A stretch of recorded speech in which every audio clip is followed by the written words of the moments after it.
आरोग्य राज्यमंत्री मेघना बोर्डीकर आपल्या सोबत आहेत। दीदी, HMPVचा धोका निर्माण झालेला आहे, विषाणू झाला आहे, देशभरामध्ये 2 ते 3 केसेस दाखल झालेले आहेत। राज्याची काय परिस्थिती आहे आणि काय आव्हान करणार जनतेला? सध्या तरी राज्यामध्ये कुठला प्रसार कोणाला झालाय असं काही निदर्शनास आलेलं नाही।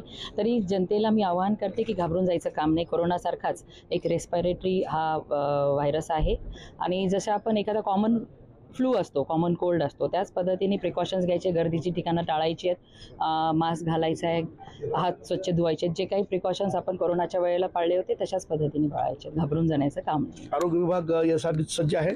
सज्ज आहे आरोग्य विभाग। दुसरा महत्त्वाचा विषय, पालकमंत्री पदाचा कधीपर्यंत तोडगा सुटणार आहे? नेते ठरवतील तेव्हा निघेल, आपल्याला घाई काय एवढी।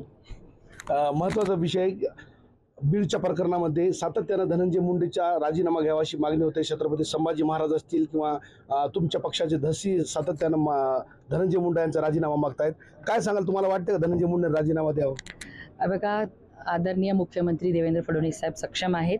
ह्याच्या मागे जर कुणाचा हात असेल आणि त्यांच्या मुळे हे जर घटना अशी घडली असेल तर देवेंद्र फडणवीस साहेब ठरवतील तो निर्णय। आम्हाला सगळ्यांना मान्य असेल, जनमानसांची भावना आहे, कारण जो प्रकार घडलेला आहे तो अत्यंत वाईट आहे, चुकीचा आहे, पण दोषींवरती कडक कारवाई होईल।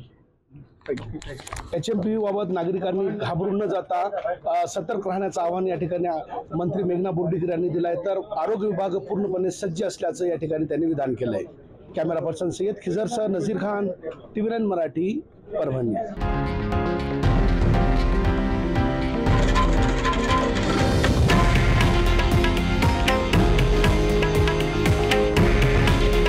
हे आहे देशातील नंबर 1 न्यूज नेटवर्क आणि आपण पाहत आहात TV9 मराठी।